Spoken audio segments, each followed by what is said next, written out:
पूछने जाता हूँ कि बिम क्या है, तो मुझे 50% आंसर मिलते हैं कि एक ऐसा सॉफ्टवेयर है जो कि हम सिविल इंजीनियरिंग में या फिर आर्किटेक्चर इंजीनियरिंग में यूज करते हैं, लेकिन ये एक सॉफ्टवेयर बिल्कुल भी नहीं है।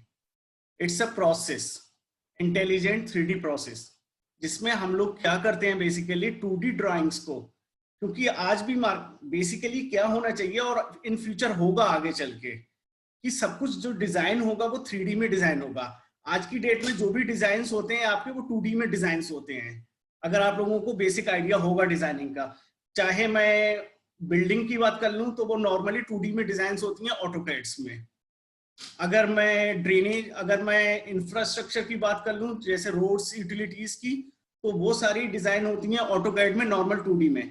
लेकिन उसमें बहुत सारी प्रॉब्लम्स होती हैं कोऑर्डिनेशन करने में, क्योंकि मल्टीपल आइटम्स होते हैं डिजाइनिंग के, और जब उन सबको इंटीग्रेट किया जाता है कंस्ट्रक्शन के टाइम पे तो बहुत सारी चीजें प्रॉब्लम्स आती हैं।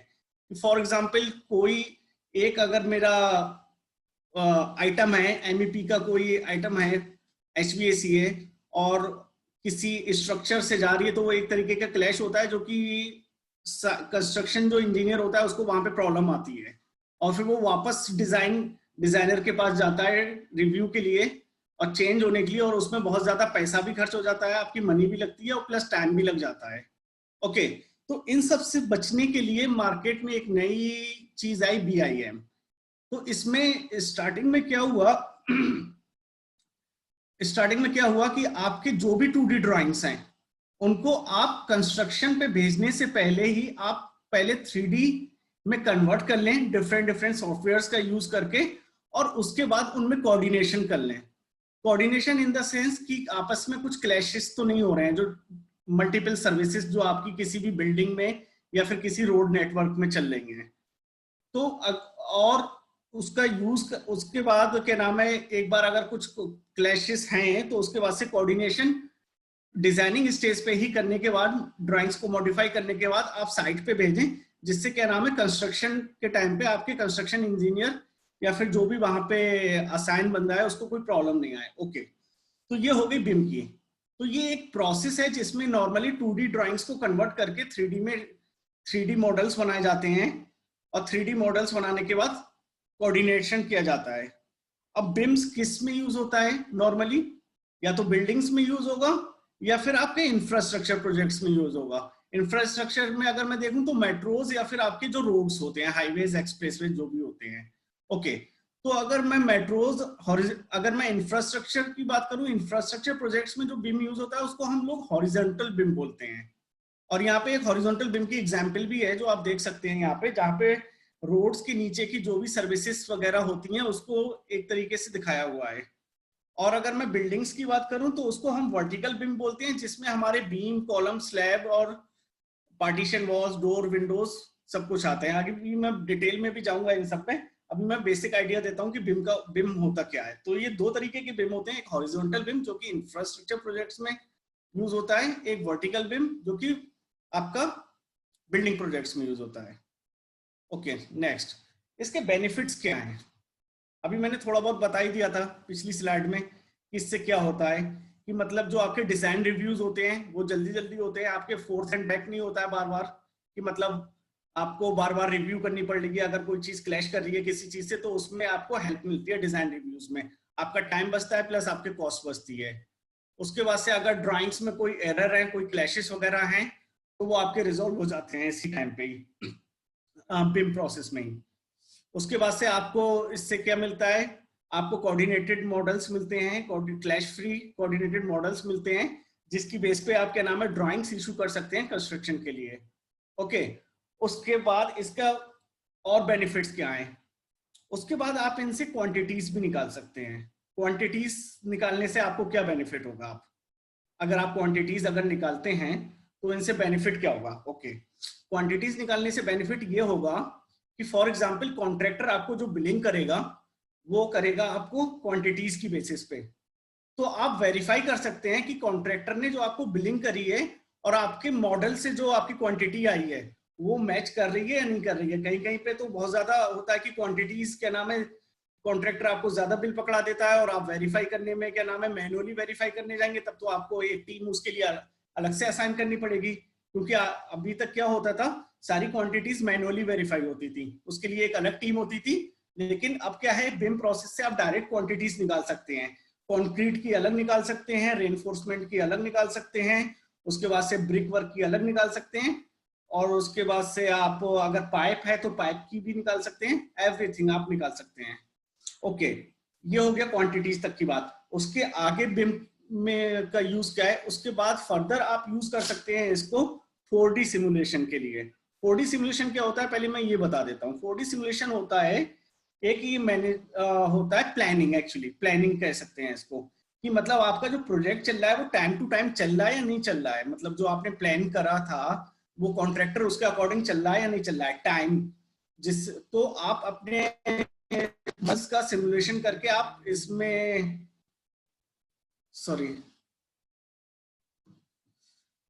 तो इससे क्या कर सकते हैं, आप वेरीफाई कर सकते हैं कि आपका प्रोजेक्ट जो है 4D सिमुलेशन करके कि आपकी प्लानिंग ठीक चल रही है या कॉन्ट्रैक्टर की प्रोग्रेस वगैरह ठीक चल रही है या नहीं चल रही है। ओके, अब इसमें कौन कौन से आज की डेट में कौन से सॉफ्टवेयर यूज होते हैं, बहुत सारे सॉफ्टवेयर हैं, लेकिन अभी कौन कौन से यूज हो रहे हैं मार्केट में अभी फिलहाल, सबसे ज्यादा रेविट, ऑटोडेस्क का सॉफ्टवेयर है, जिसका ऑटोकैड है उसका ही सॉफ्टवेयर है ये रेविट। तो ये रेविट यूज हो रहा है। उसके बाद से रेविट किसके लिए यूज हो रहा है, बेसिकली ये भी बता देता हूँ। रेविट ज्यादातर बिल्डिंग्स प्रोजेक्ट्स के लिए यूज होता है, जिसमें कि आप कोई भी टावर, फाउंडेशन, वॉल कुछ भी बना सकते हैं। उसके बाद से इंफ्रास्ट्रक्चर अगर प्रोजेक्ट की बात करूं जिसमें रोड्स वगैरह हैं, तो उसके लिए ऑटोडेस्क सिविल 3D, ये भी ऑटोडेस्क का सॉफ्टवेयर है, और सिविल 3D। इसमें हम लोग क्या मॉडल कर सकते हैं, इसमें जो भी अंडरग्राउंड यूटिलिटीज होती हैं रोड की, वो सब मॉडल कर सकते हैं। यूटिलिटीज कौन कौन सी होती हैं, क्या क्या होते हैं, जो सर्विसेज जो मॉडल करते हैं, वो मैं सब बताऊंगा आगे चल के। लेकिन उसके बाद एक और सॉफ्टवेयर यूज होता है जो कि ऑटोडेस्क नेविसवर्क्स, ये भी ऑटोडेस्क का ही सॉफ्टवेयर है, लेकिन इसका काम क्या होता है, इसमें हम लोग कोऑर्डिनेशन करते हैं। मींस आपने सेपरेट सेपरेट मॉडल कर लिए रेविट और सिविल 3D में, उसके बाद कोऑर्डिनेशन आप कहाँ पे करेंगे, अगर आपकी ड्राइंग्स में कुछ कॉन्फ्लिक्ट्स हैं, प्रॉब्लम्स हैं, तो कहाँ पे करेंगे, तो उसके लिए एक ये नेविसवर्क्स यूज होता है। मैं सारे सॉफ्टवेयर्स के बेसिक इंटरफेस मैं आप लोगों को दिखाऊंगा one by one live software open करके। ओके, तो अभी मैं आगे चलता हूँ। अभी मैंने बेसिक आपको सॉफ्टवेयर्स बता दिए, बेनिफिट्स बता दिए, वर्कफ्लो काम कैसे होता है इसका। ओके, मींस कैसे आप अगर आपकी कोई बिम टीम है तो वो कैसे काम करती है कंसल्टेंट कॉन्ट्रैक्टर के साथ मिलके। कभी कभी कंसल्टेंट की अपनी भी टीम होती है, बिम की डिजाइनिंग की अलग होती है। तो उसमें बेसिकली क्या होता है, सबसे पहले आप जो बिम की टीम होती है या बिम का जो कंसल्टेंट होता है, वो सबसे पहले आपकी जो भी डिजाइन्स हैं वो कलेक्ट करती है, डिजाइन टीम या डिजाइन कंसल्टेंट से, जितने भी हैं, फॉर प्लान्स, एलिवेशन, सेक्शंस, या फिर अगर मैं जो भी नेटवर्क है तो उनके लेआउट्स वगैरह जो भी सारे कलेक्ट कर लिया आपने 2D ड्राइंग्स, ओके, जो डिजाइन हुए हैं। उसके बाद से बिम, मैं इस अभी आपको दिख रहा होगा ये पूरा प्रोसेस वर्कफ्लो। उसके बाद से क्या होता है, मॉडलिंग टीम क्या करती है, उन सबके सेपरेट सेपरेट मॉडल्स बनाती है अलग अलग सॉफ्टवेयर्स का यूज करके। उसमें भी क्या होता है, अलग अलग टीम होती है बिम की, बिम टीम में भी डिफरेंट अलग अलग तरीके की टीम होती है। स्ट्रक्चर की टीम अलग होती है, आर्किटेक्चर की अलग होती है, एमईपी की अलग होती है। तो एमईपी की टीम जो होती है वो एमईपी सर्विसेज मॉडल करती है, जो स्ट्रक्चर की टीम होती है वो स्ट्रक्चर के आइटम्स मॉडल करती है, और जो आर्किटेक्चर की टीम होती है वो आर्किटेक्चर के मॉडल्स मींस आप मॉडल करती है। उसके बाद से जब वो सारे मॉडल्स हो जाते हैं, उसके बाद से एक बार उसकी चेकिंग होती है कि मॉडल्स जो हुए हैं वो ठीक हुए हैं, एज पर द डिजाइन हुए हैं या नहीं हुए हैं। तो वो QA/QC वाला बंदा जो होता है वो आपकी चेकिंग कर लेता है, या फिर कभी कभी टीम खुद भी सेल्फ चेक कर लेती है सॉरी। उसके बाद क्या होता है, सारे मॉडल्स को इंपोर्ट किया जाता है नेविसवर्क्स के अंदर, जो मैंने अभी एक सॉफ्टवेयर बताया था कोऑर्डिनेशन के लिए। सारे मॉडल्स को नेविसवर्क्स में इंपोर्ट किया जाता है, और उसके अंदर क्या नाम है, चेक किया जाता है कि आपस में जो सर्विसेज हैं वो आपस में क्लैश तो नहीं कर रही हैं। मींस मॉडल डिजाइन जो है वो ठीक हुआ है या नहीं हुआ है। डिजाइन सिर्फ स्टैंडर्ड के अकॉर्डिंग नहीं होता है, दूसरी टीम क्या डिजाइन कर रही है उससे भी कोऑर्डिनेट करना पड़ता है। फॉर एग्जाम्पल, अगर मैं एक सिंपल सी एग्जाम्पल ले लेता हूं, मेरे घर के अंदर 2 सर्विस चल रही हैं, प्लम्बिंग ले लेता हूं और इलेक्ट्रिकल ले लेता हूं। ओके, अगर मैंने प्लम्बिंग वाले ने फॉर एग्जांपल मेरी इस वॉल से क्या नाम है पाइप निकाल दी इस वॉल के अंदर से, और इलेक्ट्रिकल वाले ने भी क्या किया इस वॉल के अंदर से ही पाइप निकाल दी उसके पास से, तो प्रॉब्लम हो जाएगी कंस्ट्रक्शन के टाइम पे। बाद में तो इंजीनियर बोलेगा यहाँ पर पाइप भी है, केबल भी है, मैं कैसे करूंगा। तो ये एक बेसिक आइडिया दिया है मैंने कि मतलब कैसी प्रॉब्लम्स हो सकती हैं कंस्ट्रक्शन के टाइम पे। तो वो सब चीजें चेक होती हैं नेविस वर्क्स के अंदर सारे मॉडल्स में, और उसके बाद नेविस वर्क्स के अंदर से क्लैश रिपोर्ट्स निकालते हैं जो कि एक्सेल फॉर्मेट में होती हैं, और वो डिटेल क्लैश रिपोर्ट्स होती हैं, उसकी भी एग्जांपल आगे मिलेगी आप लोगों को। और वो क्लैश रिपोर्ट्स में आपको कोऑर्डिनेट्स मिल जाते हैं कि किस कोऑर्डिनेट की क्लैश है, किस आइटम के बीच में क्लैश है, वो दोनों आइटम मिल जाते हैं आपको। और उसके बाद से आप डिजाइन में जाके उस पॉइंट को रिव्यू करके अपने डिजाइन को मॉडिफाई कर सकते हो अकॉर्डिंगली। उसके बाद से वो क्लैश रिपोर्ट जाती हैं। फिर आउटपुट क्या मिला आपको बेसिकली इस प्रोसेस से, आपको बिम मॉडल्स मिल गए, क्लैश रिपोर्ट मिल गई, और एक कंबाइंड मॉडल मिल गया, पूरे सारे डिफरेंट जो मॉडल्स थे। ओके, लेकिन अभी क्या हुआ, अभी क्लैशेस हैं मॉडल के अंदर, अभी रिजॉल्व नहीं हुए हैं, अभी हमने आइडेंटिफाई किया बस।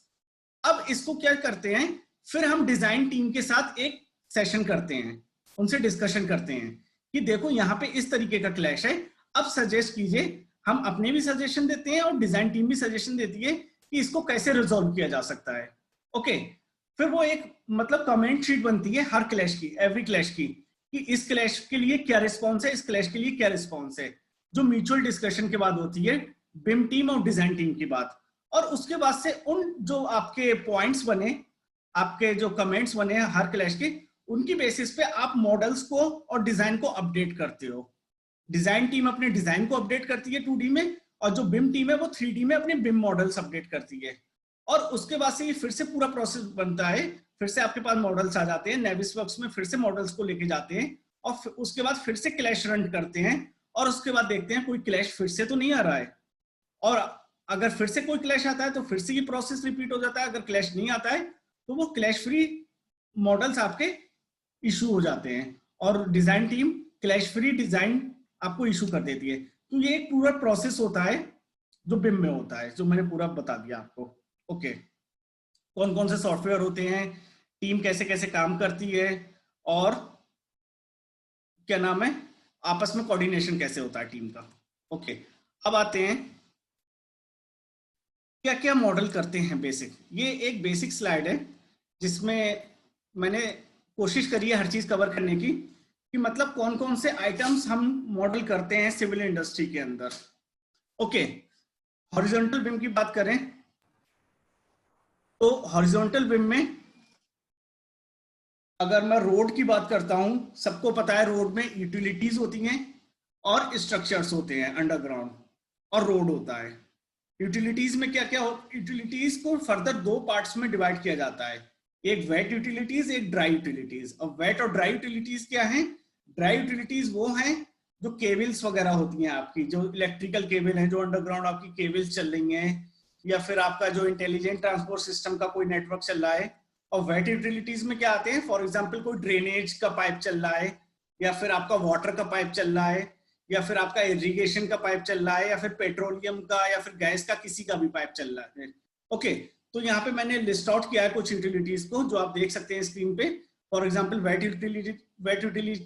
यूटिलिटीज में स्टॉर्म वाटर हो गया, फिर उसके बाद से स्टॉर्म वाटर के बाद फॉल सीवर हो गया, उसके बाद से ट्रीटेड सीवेज इफ्लुएंट नेटवर्क हो गया। इंडिया में ये सब यूज नहीं होते हैं, इंडिया में आई थिंक आपका स्टॉर्म वाटर नहीं होता है, और टीएससीबी नेटवर्क नहीं होता है रोड के अंदर। मुझे आइडिया नहीं है क्योंकि इंडियन प्रोजेक्ट्स में मैंने काम नहीं किया है, सच बताऊं अभी तक। रोड्स में, बिल्डिंग में तो मैंने काम किया है।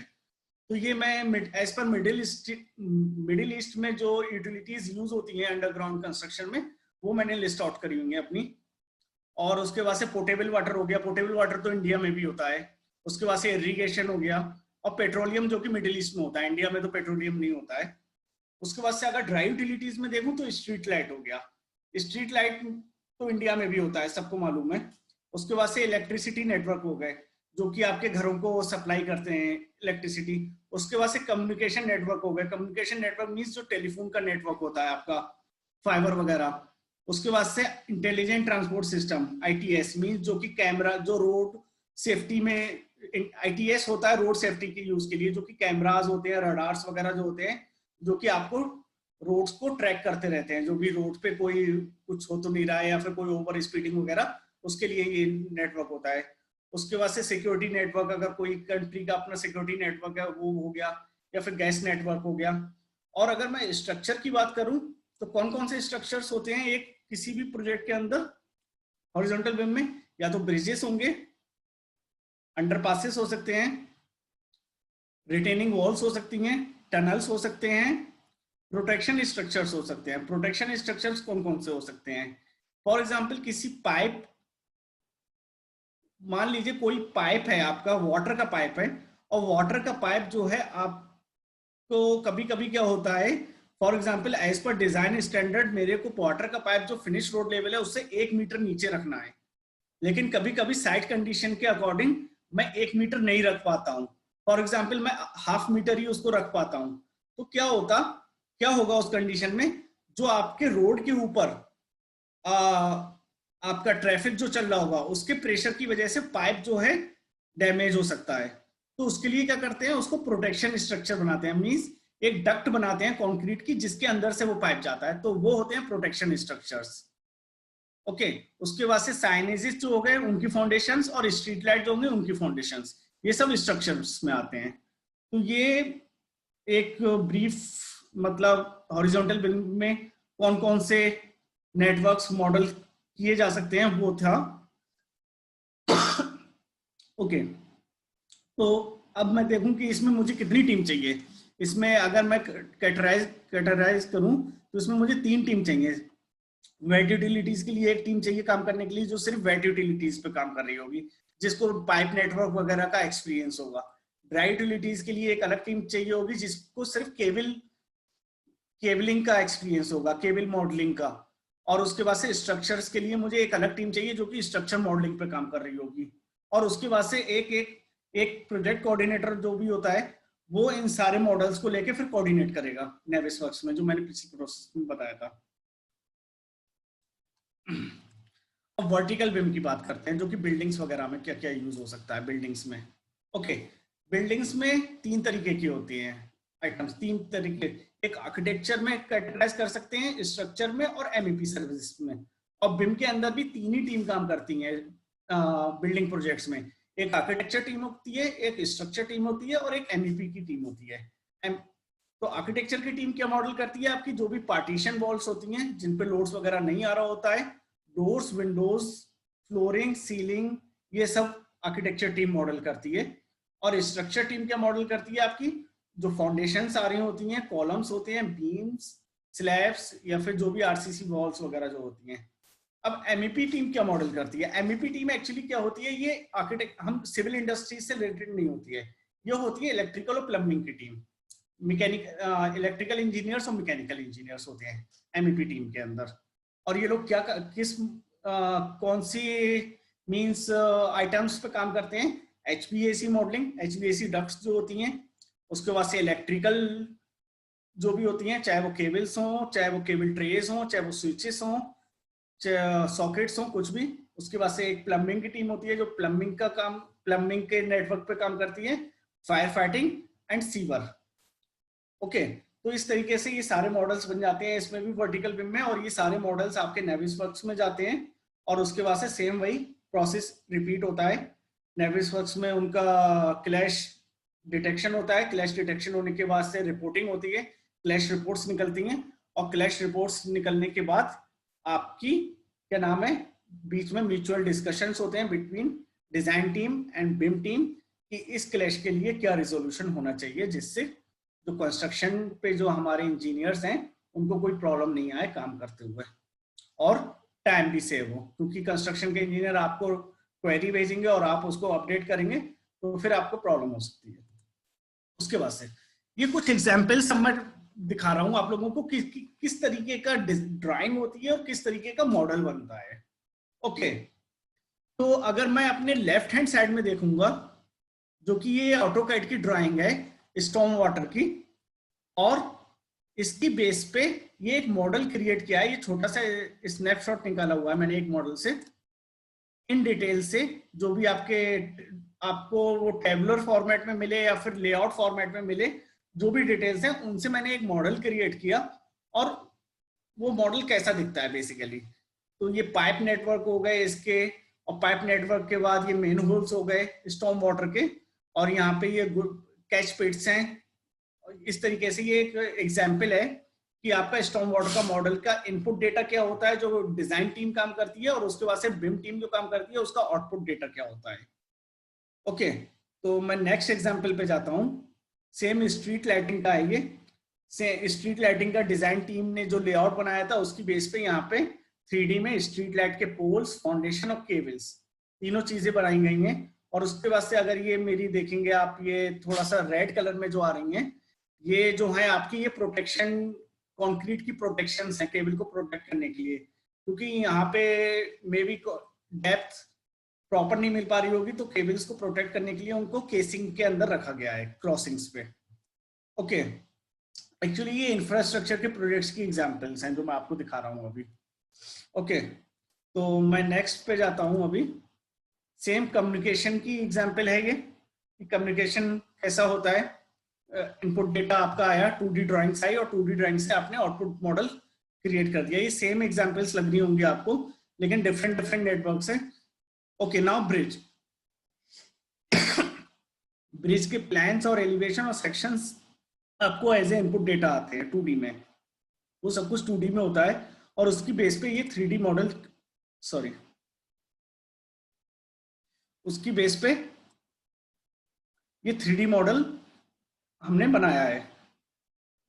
इसमें क्या दिख रहा है आपको, फाउंडेशंस दिख रही हैं, और उसके बाद से उसकी रैंप्स दिख रही हैं। ओके, अब ये एक अंडरपास की एग्जांपल है।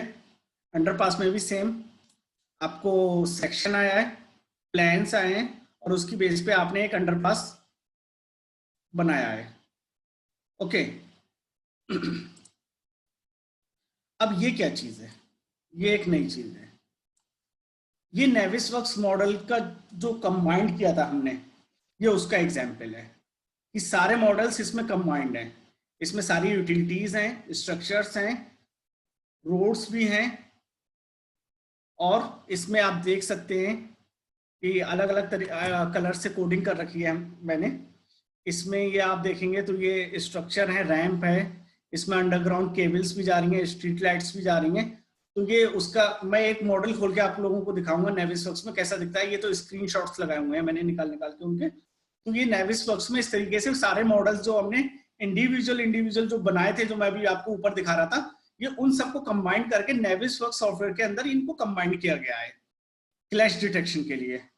ओके, क्लैश डिटेक्शन कैसा होता है वो भी मैं डायरेक्ट आपको सॉफ्टवेयर में दिखा दूंगा कि कैसा होता है। रिपोर्ट्स वगैरह मेरे यहाँ पे हैं, लेकिन प्रोसेस में आपको सॉफ्टवेयर में दिखा दूंगा डायरेक्ट। ओके, अब कंबाइंड मॉडल कैसा दिखता है, क्या क्या होता है, वो मैंने दिखा दिया आपको। उसके बाद से ये क्लैशेस के एग्जाम्पल हैं कि मतलब क्लैश किस तरीके के हो सकते हैं। जैसे यहाँ पे देखिए, एक डक्ट है मेरी अंडरग्राउंड, और एक मेरा पाइप है जो कि आपस में क्लैश कर गया। मतलब दोनों का लेवल सेम था, इस वजह से क्लैश हो गया। लेवल सेम क्यों था? क्योंकि डक्ट जिस इंजीनियर ने डिजाइन करी और पाइप नेटवर्क जिस इंजीनियर ने डिजाइन किया, उन दोनों ने आपस में कोऑर्डिनेशन नहीं किया और सेम लेवल रख लिया। अब ये इशू अगर इस टाइम पे रिजॉल्व नहीं होता, तो ये इशू कहां पे आता? जब कंस्ट्रक्शन हो रही होती, कि जब दोनों की ड्राइंग्स वहां पे ड्राइंग्स के अकॉर्डिंग कंस्ट्रक्शन करते, तो डक्ट और पाइप का सेम लेवल आता, तो वहां पे इंजीनियर को प्रॉब्लम आती। अब इंजीनियर क्या कहता?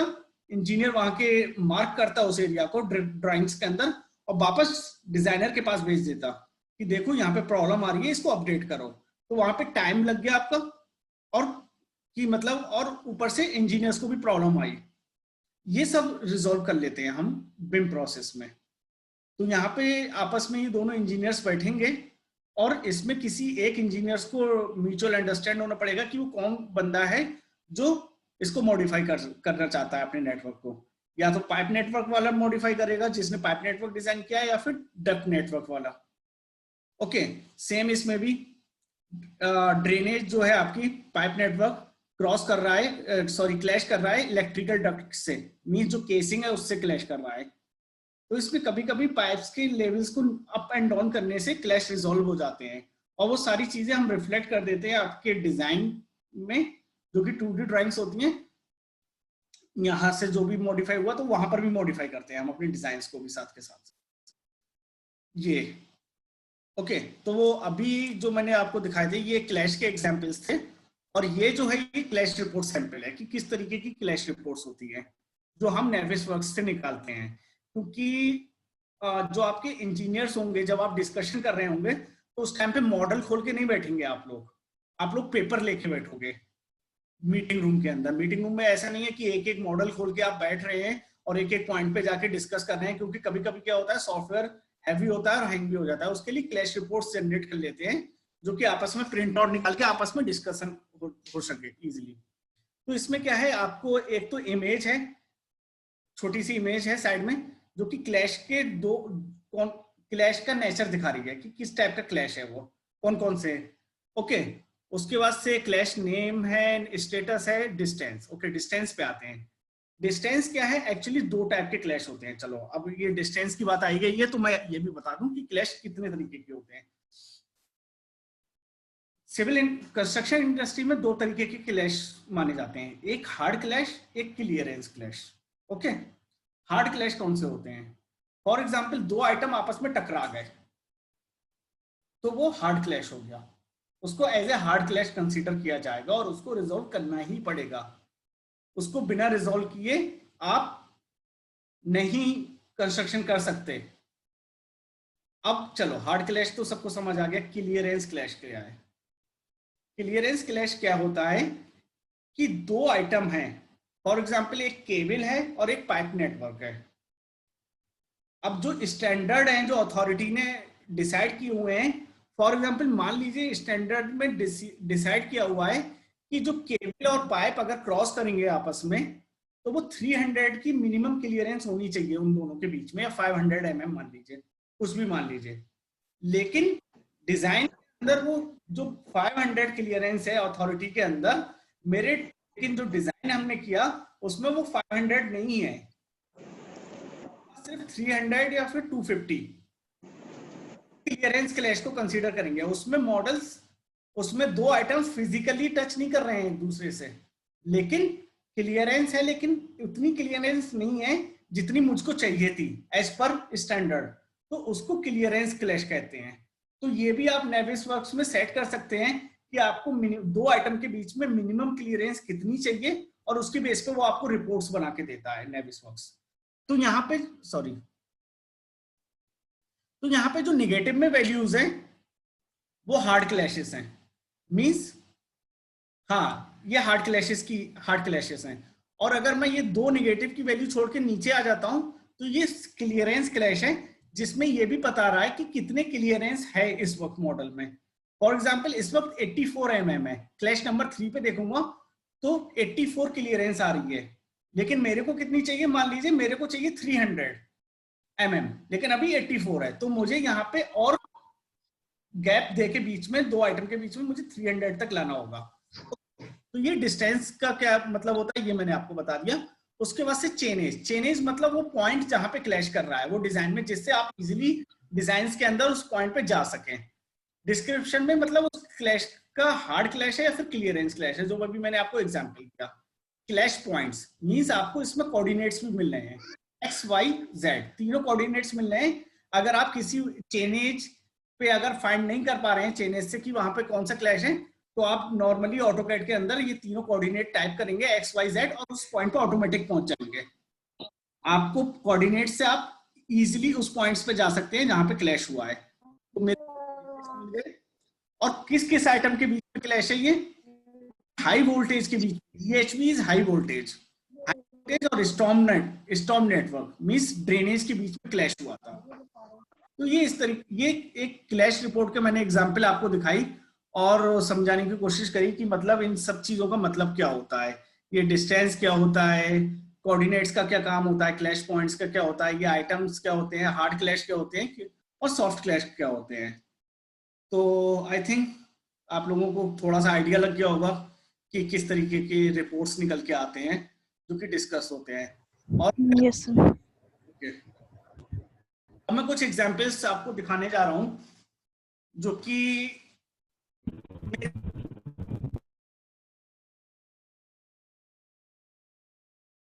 आपको आइडिया लगेगा, ज्यादा डिटेल में नहीं है वो, कि फॉर एग्जांपल ये ऑर्बिटल हाईवे था दोहा का, उसके कुछ एग्जांपल्स हैं, कुछ स्क्रीनशॉट मैंने निकाले थे कि किस टाइप के ये आपकी यूटिलिटीज हैं, रोड्स हैं, और मॉडलिंग किस, ये कंबाइंड मॉडल्स हैं एक्चुअली नेविसवर्क्स के। क्योंकि मैं चाहता हूँ ये पावर पॉइंट खत्म करके मैं डायरेक्ट एकदम जल्दी से सॉफ्टवेयर पे आ जाऊं लाइव, जिससे आपको थोड़ा बहुत सॉफ्टवेयर का भी आइडिया लग जाए। मैं नहीं चाहता कि सिर्फ आप बिम तक रहें, थोड़ा बहुत सॉफ्टवेयर का भी आइडिया लग जाए, बेसिक आइडिया एटलीस्ट। ओके, उसके बाद से एक ये हमने अंडरग्राउंड टनल बनाई थी दुबई एक्सपो के लिए, उसका ये बिम मॉडल वगैरह है, जिसमें आप इसमें एमईपी, यूटिलिटीज, स्ट्रक्चर और आर्किटेक्चर पार्ट देख सकते हैं। इसका मैं आपको लाइव मॉडल भी दिखाऊंगा। ओके, उसके बाद ये आपका अगेन रोड का नेटवर्क है, इसमें भी आपकी यूटिलिटीज हैं और उसके बाद से रोड सरफेसेस वगैरह हैं, से again road network, again road network. बस अब हम चलते हैं डायरेक्ट सॉफ्टवेयर की तरफ। अभी तक किसी को कोई क्वेश्चन है इसमें तो आप मुझे पूछ सकते हैं अभी 5 मिनट में, मैं भी थोड़ा अपने गले को रेस्ट ले लूं तब तक।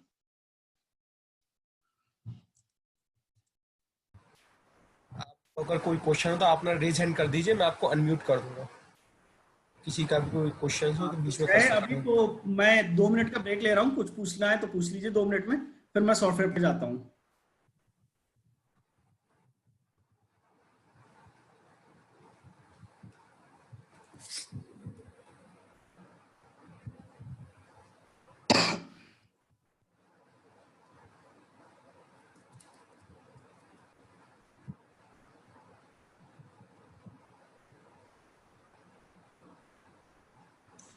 आई बिलीव किसी का कोई क्वेश्चन नहीं है।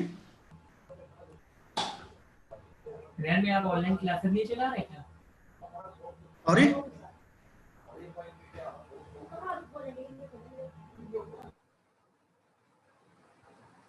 ओके, वन बाय वन मैं सॉफ्टवेयर दिखाता हूं कि तीनों सॉफ्टवेयर जो मैंने आपको बताए थे। यस,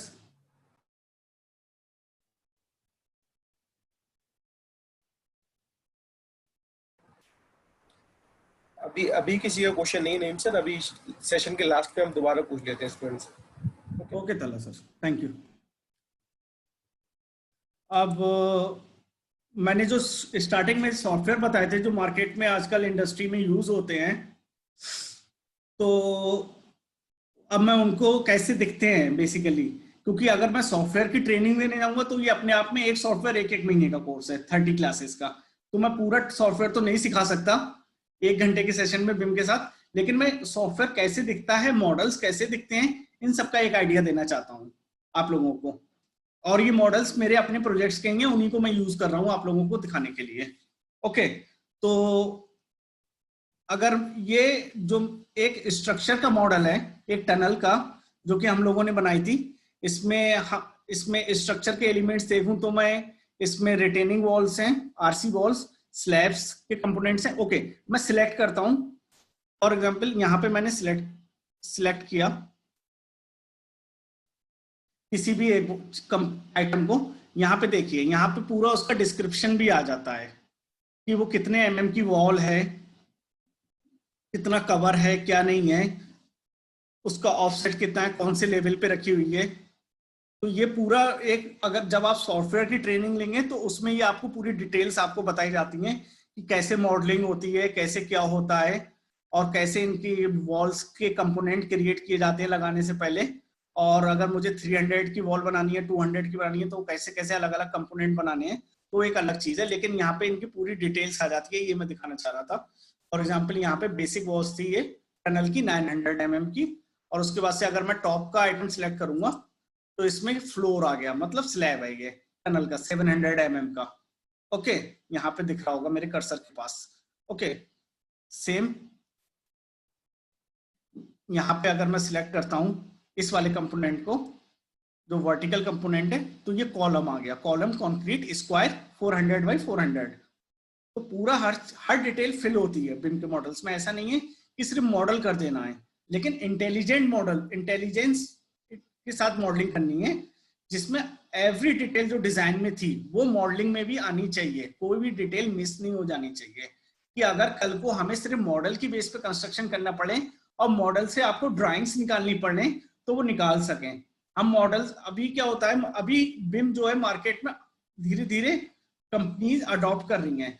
तो अब क्या हो रहा है, अभी कुछ कंपनीज ने स्टार्ट भी कर दिया है, लेकिन आगे चल के आई एम श्योर ऐसा हो जाएगा, ऑटोकैड मार्केट से खत्म हो जाएगा, ऑटोकैड मार्केट में नहीं रहेगा 2D सॉफ्टवेयर। हर चीज जो होगी डिजाइन प्लस मॉडलिंग एक साथ होगी 3D सॉफ्टवेयर पे, चाहे वो रेविट हो चाहे वो सिविल 3D हो। और उसके बाद इन्हीं की बेसिस से शॉप ड्राइंग्स जो आपकी होंगी, वो डिजाइन ड्राइंग्स या फिर शॉप ड्राइंग जो भी होंगी वो आपकी निकाल दी जाएंगी कंस्ट्रक्शन के लिए। तो आपके पैसे बचेंगे डिजाइन टीम के। तो डिजाइन टीम प्लस बिम टीम साथ में मिलकर एक साथ काम कर सकती हैं और डायरेक्ट मॉडलिंग के टाइम पे ही डिजाइनिंग करेंगे और कोऑर्डिनेशन करते चले जाएंगे। तो ये अभी अडॉप्ट कर रही हैं कंपनीज मार्केट में कि बिम प्लस डिजाइन एक साथ किया जाए। पहले क्या होता था, अभी भी ये हो ही रहा है कि पहले डिजाइन टीम पूरा डिजाइन रेडी कर लेती है, फिर बिम टीम उन डिजाइन की बेसिस पे 3D मॉडल्स बनाती है, फिर ये पूरा प्रोसेस चलता है। लेकिन इन फ्यूचर क्या हो जाएगा पूरा, कि डिजाइन टीम बिम टीम एक साथ काम करेंगी और 3D मॉडल पे ही डिजाइन प्लस बिम एक साथ करेंगी। ओके, तो इसमें पूरा कॉलम के आपकी डिटेल्स हैं। तो ये स्ट्रक्चर का मॉडल कैसा होता है, क्या क्या कंपोनेंट होते हैं, उसका ये आइडिया है। ओके, ये रैंप है, ये रिटेनिंग वॉल है, उसके बाद से यहाँ पे फाउंडेशंस हैं, इनके ऊपर ये फाउंडेशंस इसलिए हैवी हैं क्योंकि यहाँ पे एमईपी के बड़े बड़े कंपोनेंट रखने हैं मुझे, इसलिए ये इस पर डिजाइन्स हैं। ओके, क्योंकि यहाँ पे HVAC के मशीन्स आएंगे कुछ जो इनके ऊपर रखनी है, ये प्लेटफॉर्म उन्हीं के लिए बनाए हैं। जब मैं आपको कंबाइंड मॉडल दिखाऊंगा उसके अंदर सारी चीजें रखी हुई हैं, तो उसमें आपको आइडिया लग जाएगा। तो ये एक स्ट्रक्चर का मॉडल कैसा होता है उसको दिखा दिया, जो जो कंपोनेंट होते हैं, क्या क्या मॉडलिंग होती है। अब मैं नेक्स्ट मॉडल में जाता हूं, आर्किटेक्चर का मॉडल। आर्किटेक्चर के मॉडल में बहुत कम चीजें मॉडल होती हैं। इसमें टनल है तो इसमें फ्लोर्स तो है ही नहीं। ओके, इसमें सिर्फ मेरे पास जो टनल के जो रूम्स थे जिनमें एमईपी के आइटम्स रखे हुए थे, उसके डोर्स विंडोज वगैरह ही हैं, और मेरे पास कुछ नहीं थे। तो इसमें देखिए डोर्स हैं, ये पार्टीशन वॉल है यहाँ पे, और उसके बाद से ये लूवर्स हैं, मींस विंडो है एक तरीके की। तो इस पे भी अगर मैं किसी चीज पे भी सिलेक्ट करूंगा तो इनकी भी पूरी डिटेल आपको मिलेगी। फॉर एग्जाम्पल मैंने इस आइटम को सिलेक्ट किया, तो ये क्या है, डोर है, डबल फ्लश डोर है, 2000 बाई 2200 का, मींस इसका साइज भी आ रहा है आपको पूरा। ओके, कौन से लेवल पे रखा हुआ है, 0 लेवल पे लगा हुआ है। सेम अगर मैं इसको सिलेक्ट करूंगा तो ये लूवर है जो कि विंडो के अंदर लगता है, 8000 बाई 4000 का, लेवल 0। तो ये सारी डिटेल्स आपको मिलती है हर मॉडल के अंदर, जो भी कंपोनेंट होता है मॉडल।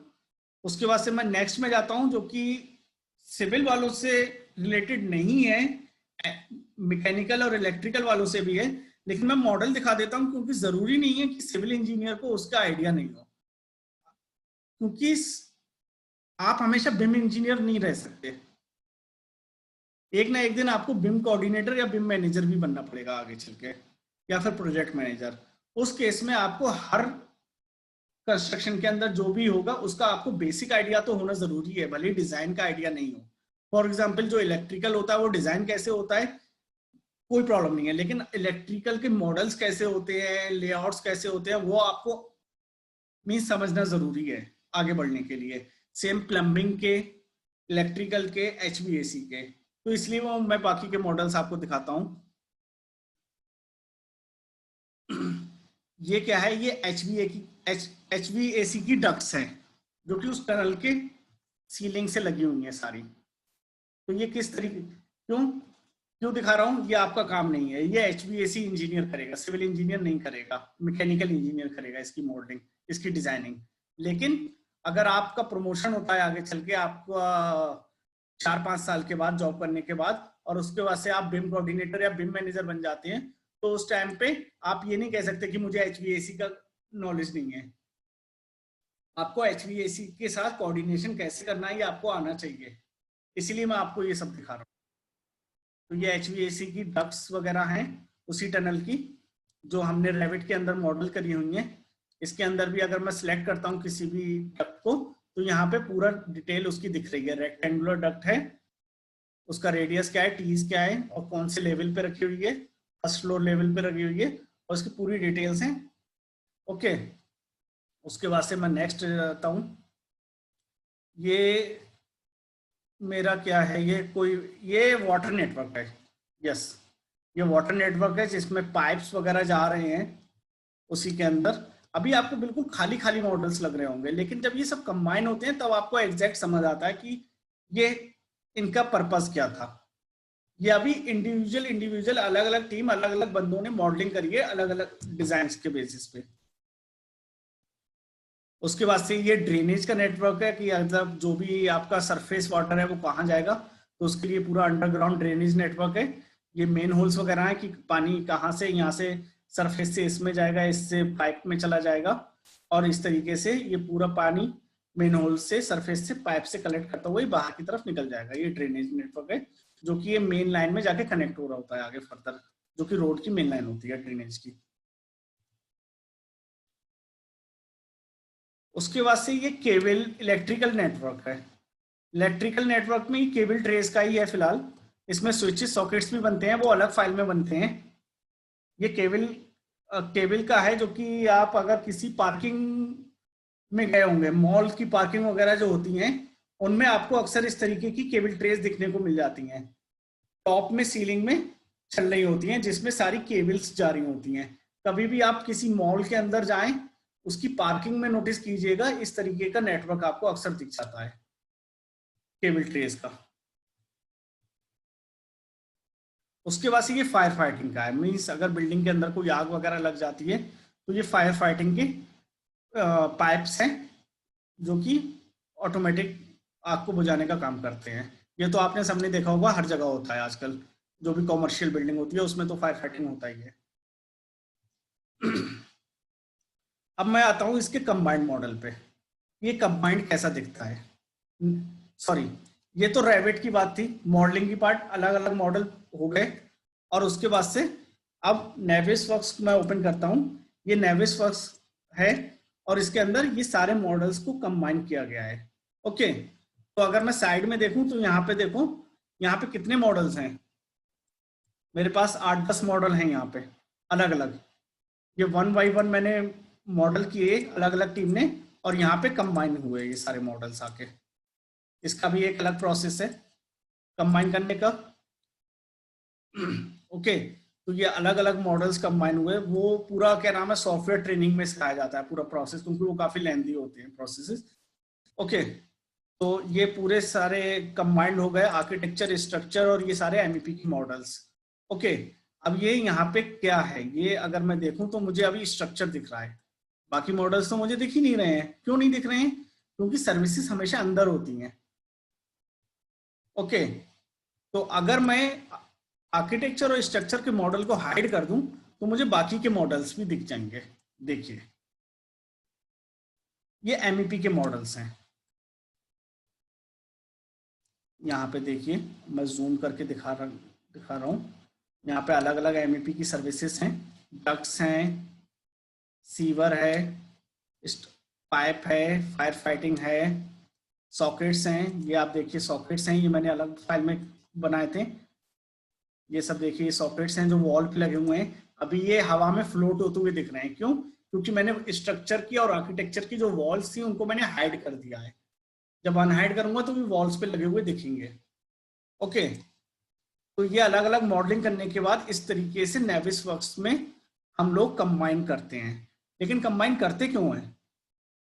सिर्फ देखने के लिए नहीं, सिर्फ देखना नहीं है ना इसका पर्पस कि कैसे दिख रहे हैं कंबाइन होने के बाद।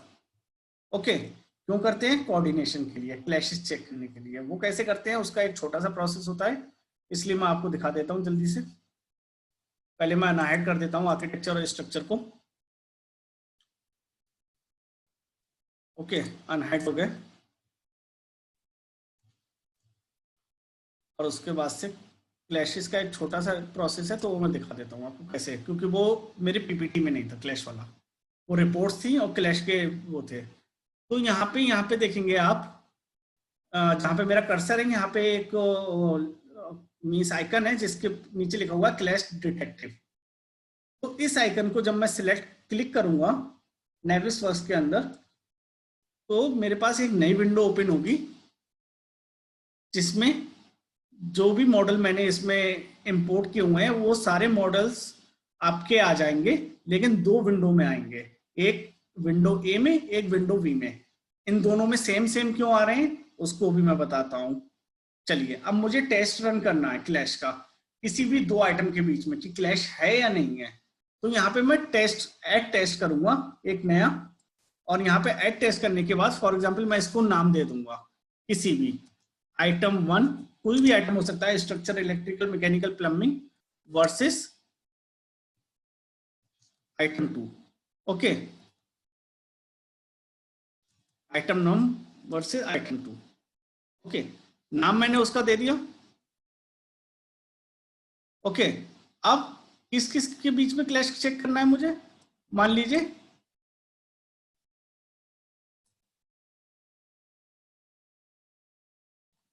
ओके, ये मेरे सारे मॉडल्स हैं दोनों सिलेक्शन में। ओके, अब ये आइटम 1 प्लस आइटम 2 के बीच में मुझे, मान लीजिए मुझे स्ट्रक्चर, नहीं स्ट्रक्चर में नहीं करते हैं क्योंकि स्ट्रक्चर की वॉल तो सबसे कनेक्ट ही होती है, जो भी सीलिंग्स वगैरह होती हैं, सॉरी जो भी डक्ट्स वगैरह होती हैं। और मान लीजिए मुझे इलेक्ट्रिकल और HVAC में क्लैश चेक करना है, तो एक तरफ मैंने इलेक्ट्रिकल सिलेक्ट किया था और एक तरफ मैंने HVAC सिलेक्ट किया है, क्योंकि दो सर्विसेज के बीच में मैं क्लैश चेक करना चाहता हूँ। ओके, डिजाइन के यहाँ पे जो मैंने सॉफ्ट क्लैश और हार्ड क्लैश का एक पॉइंट बताया था, वो यहाँ पे आप सिलेक्ट कर सकते हैं। आप हार्ड क्लैश देखना चाहते हैं या फिर क्लियरेंस भी देखना चाहते हैं साथ में। अगर आप सिर्फ हार्ड क्लैश चेक करेंगे तो यहाँ पे सिर्फ आपको वो क्लैश दिखाएगा जो फिजिकली क्लैश कर रहे होंगे आपस में। इसमें जो क्लियरेंस क्लैश होगा, मींस अगर कहीं पे आपको 300 mm क्लियरेंस चाहिए और लेकिन आपको 300 नहीं मिल रही है, उससे कम मिल रही है, तो उस टाइप की क्लैश यहाँ पे नहीं दिखाएगा। तो यहाँ पे मैं क्लियरेंस क्लैश सिलेक्ट कर लूंगा और इसमें मिनिमम क्लियरेंस कितनी होनी चाहिए, आपकी कितने मीटर होनी चाहिए, ये यहाँ पे लिखना है स्टैंडर्ड के हिसाब से। कुछ में 500 होती है, कुछ में 300 होती है, कुछ में 700 होती है, इस पर अथॉरिटीज जो स्टैंडर्ड सेट करती है उसके अकॉर्डिंग होती है। ओके, तो यहाँ पे मान लीजिए मेरे को चाहिए 600 चाहिए, सॉरी मीटर में देनी है तो 0.6 चाहिए मेरे को। ओके, अब मैं रन कर दूंगा टेस्ट। रन करने पे क्या आया, यहाँ पे आया 2286 क्लैश, 2286 मे बी। क्यों आए इतने, क्लियरेंस की वजह से, सारे क्लियरेंस क्लैश हैं ये देखिए यहाँ पे डिस्टेंस सब पॉजिटिव में है, नेगेटिव में एक भी डिस्टेंस नहीं है, मींस आपका हार्ड क्लैश एक भी नहीं है, क्लियरेंस क्लैश है। तो maybe as per design standard clearance इसकी कम रखनी थी, इस वजह से इतने, ये मैंने आपको एक प्रोसेस दिखाया था बस, लेकिन वहां पे अगर क्लियरेंस कम रखेंगे जो एक्चुअल रखनी है तो ये क्लैशेस इतने नहीं आएंगे। तो मैंने बस आपको प्रोसेस दिखाया था एग्जाम्पल लिखते हुए। तो लेकिन अब ये क्लैश जब आ गए तो अब इनका क्या करना है, जब ये आ गए इतने सारे, अब फॉर एग्जाम्पल जब जिस चीज पे मैं क्लिक करूंगा उस पॉइंट पे हाईलाइट होता चला जाएगा ये। ओके, यहाँ पे इस तरीके का है, बाकी दो आइटम जो होते हैं वो हाईलाइट हो जाते हैं ग्रीन और रेड में, और बाकी सब कुछ वायर फ्रेम में चला जाता है। ओके, उसके बाद से अगर आपको इनकी रिपोर्ट्स अगर आपको निकालनी हो, जो कि एक्सेल में मैंने आपको एग्जांपल्स दिखाई थी, एक सेकेंड, तो यहाँ पे ये रिपोर्ट्स का कॉलम है, ये रिपोर्ट्स के कॉलम में जाके यहाँ पे आप राइट रिपोर्ट करके आप सेव कर सकते हो इनको, जो भी है। इसमें आपको क्या क्या चाहिए क्लैश में वो आप सिलेक्ट कर लीजिए पहले, जैसे समरी चाहिए, क्लैश पॉइंट चाहिए, डेट चाहिए कि कौन से डेट में, जो भी चाहिए आपको, जैसे असाइन टू मुझे नहीं चाहिए कि किसको असाइन करना है वो क्लैश, मुझे डेट भी नहीं चाहिए कि कौन सी डेट को फाउंड हुआ, मुझे आइटम आईडी चाहिए जिससे मुझे आइडिया लग जाएगा कि वो क्या है, स्टेटस चाहिए मुझे, डिस्टेंस चाहिए, डिस्क्रिप्शन चाहिए, कमेंट नहीं चाहिए, क्विक प्रॉपर्टीज नहीं चाहिए मुझे, उसकी इमेज चाहिए मुझे, सिमुलेशन डेट्स नहीं चाहिए मुझे, इवेंट्स भी नहीं चाहिए, क्लैश ग्रुप भी नहीं चाहिए, ग्रिड लोकेशन चाहिए मुझे, और यहाँ पे न्यू एक्टिव रिव्यूड ये भी मुझे चाहिए। उसके बाद से जब राइट रिपोर्ट करूंगा तो वो फाइल सेव हो जाएगी। ओके, तो ये नेविसवर्क्स के एक मॉडल मैंने दिखाया था, और ये दूसरा मॉडल है, ये भी देख लीजिए, ये रोड्स का है एक्चुअली, जिसमें अंडरग्राउंड यूटिलिटीज को कंबाइन कर रखा है। इसमें आप देख सकते हैं स्ट्रीट लाइट के फाउंडेशंस हैं, ओके, और उसके बाद से यहाँ पे ये ड्रेनेज है, यहाँ पे ये आपका स्टॉर्म चल रहा है, ये भी नेटवर्क जो रेड कलर का है, और यहाँ पे ये जो छोटे छोटे सर्कल्स लगे हुए हैं ये आपके साइनेजेस की फाउंडेशंस हैं, जो रोड साइनेजेस होते हैं।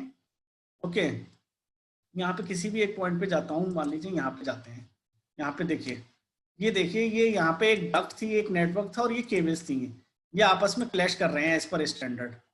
ओके, तो इसको रिजॉल्व करना पड़ेगा। क्या करना पड़ेगा इसको? इन केबल्स का रूट चेंज करना पड़ेगा इस वाले एरिया में थोड़ा सा। कैसे कर सकते हैं?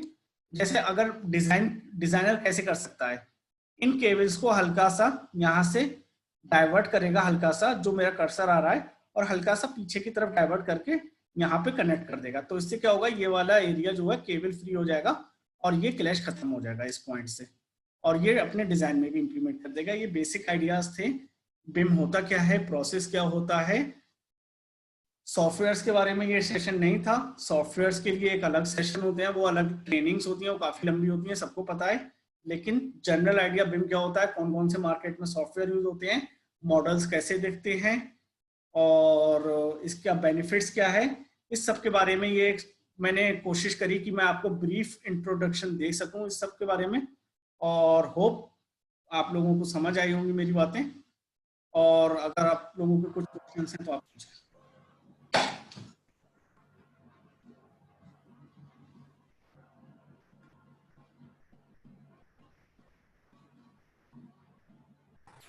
नेमी सर, मैं आपसे एक रिक्वेस्ट करना चाहूंगा कि आप स्टूडेंट्स को सॉफ्टवेयर की जो अहमियत है आज के दौर में सिविल इंजीनियर्स की, वो थोड़ा सा एलेबोरेट करें कि ये बच्चे अपना टाइम जो छुट्टियों में बर्बाद कर लिया करते हैं, वो सॉफ्टवेयर नहीं सीखते, उसकी थोड़ी इम्पोर्टेंस आप इनको बताइए। अब इम्पोर्टेंस ये है कि ये सारी चीजें मैंने आपको दिखाई, मॉडलिंग ये वो, अगर आपको सॉफ्टवेयर नहीं आ रहे होंगे तो आप ये कुछ काम नहीं कर पाओगे।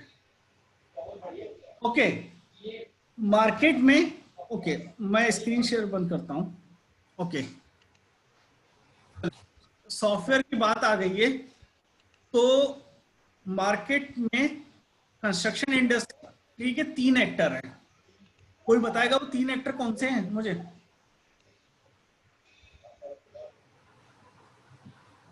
किसी को भी पता है कंस्ट्रक्शन इंडस्ट्री के 3 एक्टर, वो मुझे बता दे। अरे फिल्म इंडस्ट्री के एक्टर सबको पता है, कंस्ट्रक्शन इंडस्ट्री के किसी को नहीं पता है। प्रशांत बताएंगे जी। प्रशांत श्रीवास्तव, आप बता सकते हैं, आपको अनम्यूट कर दिया है, आपने हैंड रेस किया था अभी।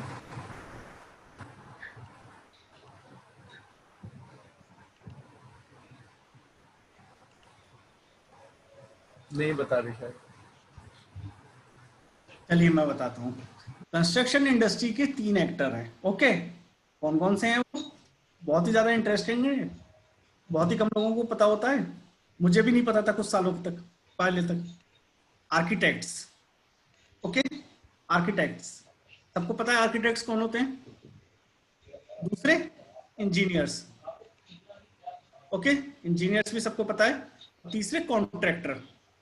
इन तीनों की बेस पे ही कंस्ट्रक्शन इंडस्ट्री चलती है। आर्किटेक्ट्स इंडस्ट्री में कौन कौन से आर्किटेक्ट्स एक्टर्स हो गए? आर्किटेक्ट्स की जो फर्म्स होती हैं उनमें कौन काम करते हैं? जो भी आर्किटेक्ट होते हैं, वो एक अलग कोर्स होता है, जो बिल्डिंग्स वगैरह डिजाइन करते हैं उसको छोड़ देते हैं हम, ठीक है। अब इंजीनियर्स हो गए।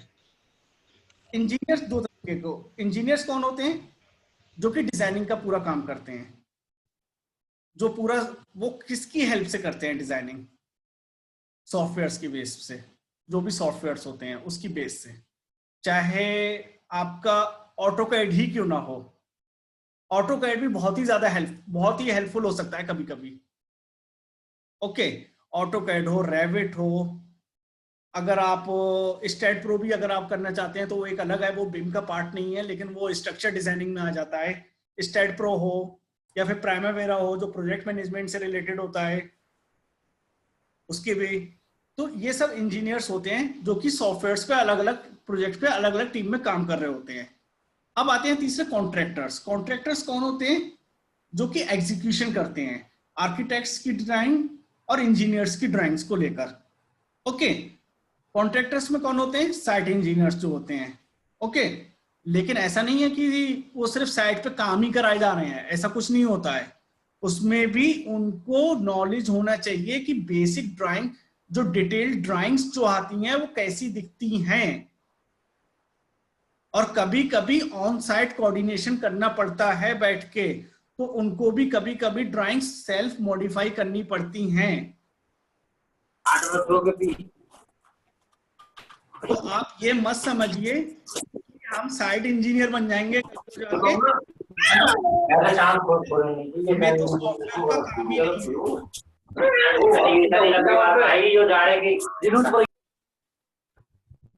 तो ऐसा नहीं है कि सॉफ्टवेयर का काम नहीं है। जब तक आपको ड्राइंग पढ़नी नहीं आएगी, ड्राइंग को मॉडिफाई करना नहीं आएगा, ड्राइंग को डिटेल स्टडी करना नहीं आएगी, तब तक आप एग्जीक्यूशन नहीं करा सकते। आप गलत बनवा दोगे, एज पर ड्राइंग्स नहीं होगा, और फिर आपको निकाल दिया जाएगा, टाटा बाय बाय कर दिया जाएगा। तो प्लीज प्लीज प्लीज मेरी रिक्वेस्ट है, प्लीज कम से कम नहीं तो जिस फील्ड में भी आप जाना चाहते हो उस फील्ड को आप सोच ले, उसके अकॉर्डिंगली आप उसके सॉफ्टवेयर सीखे। अगर आप स्ट्रक्चर डिजाइनिंग में जाना चाहते हैं तो आप स्टैट प्रो, प्राइमावेरा, रोबोट, ये सब, सॉरी प्राइमावेरा नहीं, रोबोट और आपका स्टैट, और एक सॉफ्टवेयर और होता है उसका नाम मुझे याद नहीं आ रहा, वो सब सीखे आप। और उसके बाद से अगर आप बिम इंडस्ट्री में आना चाहते हैं तो जो मैंने सॉफ्टवेयर आपको बताए हैं वो आप सारे, क्या नाम है, एटलीस्ट बेसिक आइडियाज तो आप ले। अगर आप यूट्यूब खोलेंगे और सेशंस देखेंगे, आपको घर बैठे मिल जाएंगे। आपको ना पैसे खर्च करने की जरूरत है और ना आपको जाने की जरूरत है कि लॉकडाउन चल रहा है हम कहाँ जाएं कैसे नहीं। यूट्यूब पे आज की डेट पे हर चीज अवेलेबल है, आप कुछ भी ढूंढ सकते हैं। ओके, सॉफ्टवेयर कहाँ मिलेंगे? ऑनलाइन मिले हुए हैं, ऑटोडेस्क की वेबसाइट जाइए, स्टूडेंट वर्जन आपको फ्री में मिलता है 3 साल का। 3 साल तक के लिए आप सॉफ्टवेयर यूज कर सकते हैं। तो मेरी रिक्वेस्ट है प्लीज आप। नहीं जी, गुड इवनिंग। मैं मोहम्मद रेहान, विजन कॉलेज कानपुर। ठीक, रेहान जी क्या हाल है? दरअसल एक गाइड और मतलब एक आपसे और रिक्वेस्ट है कि बच्चों को थोड़ा गाइड करिए कि ये इंडिया में कंपनी में कैसे, किस तरह ये प्रिपरेशन करें कि इनको कंस्ट्रक्शन कंपनी में अच्छी जॉब मिले, या गल्फ कंट्री में जैसे आप कैसे अपॉर्चुनिटी वहाँ पर निकलती है जॉब के लिए, अगर बच्चे इंडिया से बाहर भी जाना चाहें तो क्या क्या पॉसिबिलिटीज है, जॉब कैसे सर्च करें? ओके, तो देखिए जब तक आपको नॉलेज है तो आपको जॉब लेने से कोई नहीं रोक पाएगा मार्केट में। पॉइंट नंबर 1, आपको टेक्निकली साउंड होना पड़ेगा। उसके बाद आपको सॉफ्टवेयर में आपको नॉलेज रखनी पड़ेगी, जिस फील्ड में भी आप काम करना चाहते हैं। आप टाइम टू टाइम आप एडवर्टीजमेंट देखते रहिए। बहुत सारे दिल्ली, मुंबई, जो बड़े बड़े मेट्रो सिटीज हैं उनमें वॉक थ्रूज निकलते रहते हैं, वॉक इन्स आते रहते हैं। मेरा भी वॉक इन में हुआ था, मैं भी बीटेक कर रहा था, मुझे वॉक इन का पता चला था, मैं दिल्ली गया था। नेक्स्ट एक दिन के बाद मेरा वाइवा था, लेकिन मैंने नहीं सोचा कि मेरा वाइवा है, एक दिन का बीच में गैप था, उसी में मेरा वॉक इन होना था। लेकिन मैं सुबह ट्रेन पकड़ के अलीगढ़ से ही दिल्ली गया था उस वॉक इन के लिए। आप उस भी अपॉर्चुनिटी को मिस नहीं कर सकते हैं कि अगली को देखेंगे। ये मत सोचिए कि मेरा परसों को शादी है, एक दिन का गैप आ रहा है, या फिर मेरा एग्जाम है, तो वो कम से कम आप उस अपॉर्चुनिटी जो आई है उसको यूटिलाइज करने की कोशिश करिए। तो जो भी आप वॉक इन देखते रहिए, वॉक इन आते रहते हैं, जो भी कंपनीज हैं दिल्ली में हो या फिर आपकी मुंबई में हो। मुंबई तो दूर है लेकिन ऑनलाइन स्काइप इंटरव्यूज भी होने लगे हैं आजकल। ओके, तो वॉक इन्स देखिए, एडवर्टीजमेंट देखिए, कंसल्टेंट से बचिए, एक सजेशन है, कंसल्टेंट सेफ नहीं है। कंसल्टेंट सिर्फ वही सेफ हैं जो रजिस्टर्ड हैं, जिनके पास ISO सर्टिफिकेशंस हैं। वरना जो छोटे छोटे कंसल्टेंट्स होते हैं वो आपको फंसा देते हैं, आपके पैसे मार लेते हैं, आपको नौकरी नहीं दिलवाते हैं, आपको दौड़ाते रहते हैं, भगाते रहते हैं। जो रजिस्टर्ड कंसल्टेंट है उनकी वेबसाइट पे आप रेगुलर विजिट करते रहिए। जैसे गल्फ के लिए काफी फेमस कंसल्टेंट हैं, दिल्ली में भी हैं, RK इंटरनेशनल काफी फेमस है, RK इंटरनेशनल। उसके बाद अगर मैं मुंबई कंसल्टेंट की बात करूं तो जी ही वाला करके एक कंसल्टेंट है, उनकी वेबसाइट भी है। तो ये सारे जो बड़े बड़े कंसल्टेंट है, आप गूगल में सर्च करोगे तो आपको लिस्ट मिल जाएगी, तो उनकी वेबसाइट पे रेगुलर विजिट करते रहिए। वहां पर वो लोग पोस्ट डालते रहते हैं, ये पोस्ट आई है, ये रिक्वायरमेंट आई है, ये रिक्वायरमेंट आई है। तो वहां से आप लोग क्या नाम है उनको अपने CVs वगैरह भेज सकते हैं, उनको कांटेक्ट कर सकते हैं बाहर के लिए। जी जी शुक्रिया। स्टूडेंट अच्छा, नईम जी, अगर आप जो BOQ बेसिस पे क्वांटिटी एस्टिमेट बता रहे थे, उसका कुछ इसमें आपने बहुत जिक्र नहीं करा। हाँ, मैं उसमें दिखा देता हूँ। ये जैसे फॉर एग्जांपल ये रेविट का मॉडल है, ओके, हेलो, जी सुन पा रहे हैं आपको। वो मैंने आपको बस ये प्रोसेस बताया था, लेकिन ये जब आप ये पूरा सारी चीजें जो होती है ना, ये आप जब ट्रेनिंग के टाइम पे जाते हैं तो उस टाइम पे ये सारे पॉइंट्स कवर होते हैं कि क्वांटिटीज कैसे निकालनी है और कैसे क्या करना है। वो पूरे ट्रेनिंग, वो सॉफ्टवेयर ट्रेनिंग का पार्ट है। तो फॉर एग्जांपल यहाँ पे मेरे पास ये एक रेविट का मॉडल है। बी फ्रैंक अगर मैं बात करूं तो अभी सॉरी, आप लोगों को मेरी स्क्रीन दिख ही नहीं रही होगी, आई थिंक स्क्रीन शेयरिंग नहीं है, सॉरी।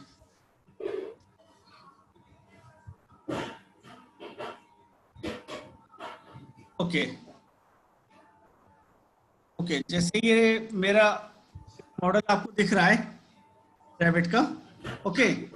तो यहाँ पे आपकी जो भी क्वांटिटीज हैं, मुझे लेट मी सर्च वो कहाँ पे आता है, क्योंकि बी फ्रैंक मुझे मॉडलिंग किए हुए आज से 4 साल हो गए। अभी मेरा काम सिर्फ प्रोजेक्ट मैनेजमेंट का रह गया है। 4 साल पहले तक मैं सेल्फ मॉडलिंग करता था खुद से बैठ के। तो 4 साल हो गए मुझे सॉफ्टवेयर वगैरह को छोड़े हुए। तो कंपनी ने मतलब इसमें मॉड्यूल्स होते हैं कॉस्ट्यूम एस्टिमेशन के पूरे? हाँ, एक्चुअली क्या होता है, इसमें कोई टैब होता है, मुझे ये कहीं ना कहीं तो मिलेगा अभी। तो उसमें क्या होता है, आपको पूरी एक्सेल निकल के आ जाती है। आप कॉलम्स की अलग से निकाल सकते हैं, बीम्स की अलग निकाल सकते हैं। ऐसा नहीं है पूरे प्रोजेक्ट की आ जाएगी, तो मतलब मॉड्यूल्स के हिसाब से आएगी, कॉलम्स की अलग आएगी, बीम्स की अलग आएगी, स्लैब की अलग आएगी। उसके बाद उसको आप सेग्रीगेट भी कर सकते हैं कि मींस मुझे फर्स्ट फ्लोर की कॉलम की अलग चाहिए, सेकंड फ्लोर की अलग चाहिए, थर्ड फ्लोर की अलग चाहिए। वो पूरा डिटेल आ जाता है। ओके, कंक्रीट की आ गई, अगर ब्रिक वर्क की चाहिए तो ब्रिक वर्क की अलग आ जाती है, और उसको क्या नाम है, आप फिल्टर लगा सकते हैं उसमें सारे।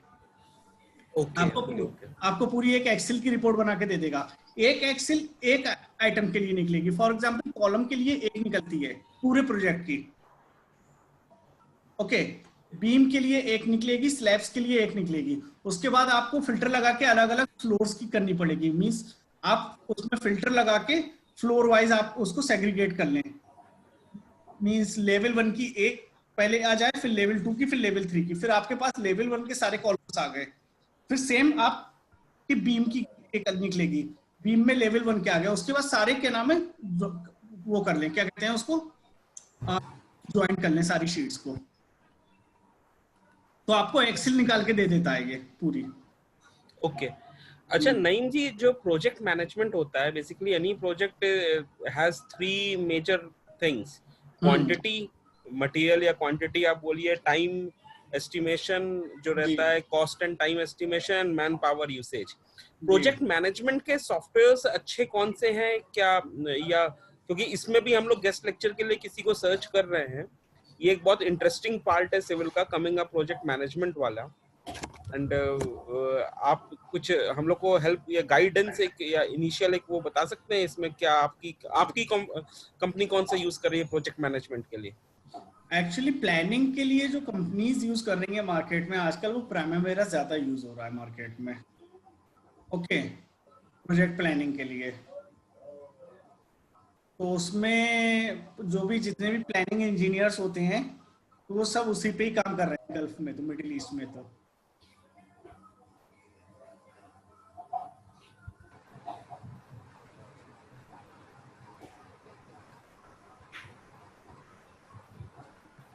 Thank you. आवाज आ रही है? ठीक है Naeem ji, that was a wonderful session. आपसे बहुत बेनिफिट हुआ। आई एम श्योर स्टूडेंट्स को बड़ा ही इंटरेस्टिंग एक पूरा रेवोल्यूशन होगा। So thank you for coming out here. Thank you sir. हम लोग उम्मीद करेंगे कभी आप अलीगढ़ में हो तो आपका कैंपस विजिट हो, दैट वुड बी लवली। इंशाल्लाह, I will try my best, इंशाल्लाह। Okay, you can continue in case you want something else. Okay, thank you guys, thank you Tala sir and all the faculties, thank you so much. Bye bye, take care. Okay sir, Naeem sir, thank you very much sir. Thank you, take care, bye bye.